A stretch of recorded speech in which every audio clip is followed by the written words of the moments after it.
Okay, so let's make a simple green smoothie in each of these machines.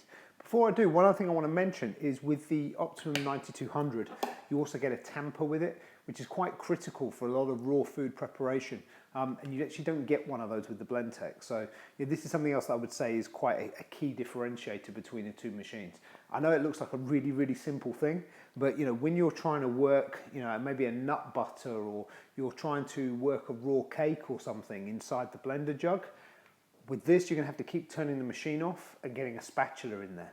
Whereas if you've got a tamper, that tamper will go in. It's not going to hit as low as the blade, but it'll come close. And it's an easy way of like scraping down the sides and keeping things mixing whilst you're actually doing some prep. Anyway, let's make a smoothie.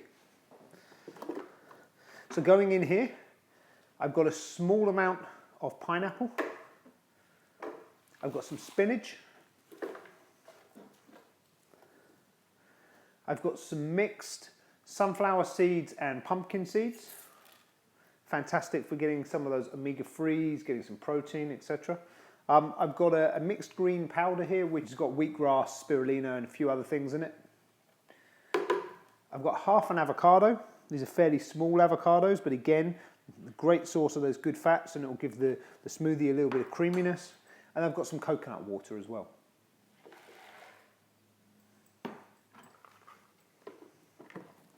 And exactly the same going into the Optimum 9200 next generation. Now I've just popped the lid on the 9200 as well, and let's try and fire these up at the same time. So I'm going to put these on the 35-second program on the Optimum 9200 next gen, and I reckon that probably corresponds roughly to number 3 on the Blendtec.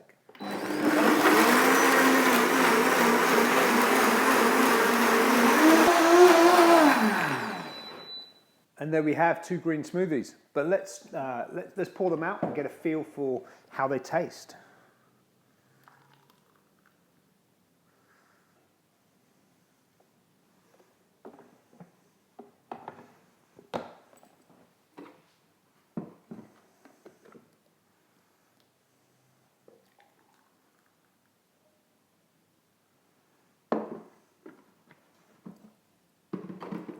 Let me start with the Blendtec. It's an old friend and it's done some amazing smoothies for me over the years.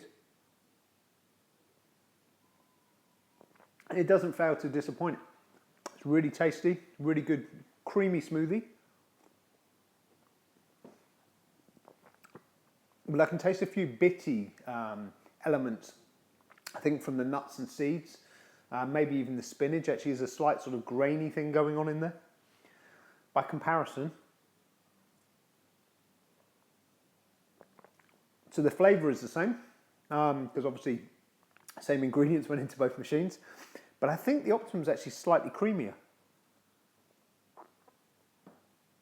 I mean, I'll be honest, there's not a lot in it. They're both fantastic machines, but I think the extra power of the Optimum, with the 2 machines running for the same amount of time, but the extra power and the extra blades, it just seems to have broken down the produce even more and made it a creamier consistency in the mouth. Yeah, 2 great smoothies, 2 great machines. But if you were asking me to put one in my kitchen, this is the one that will win.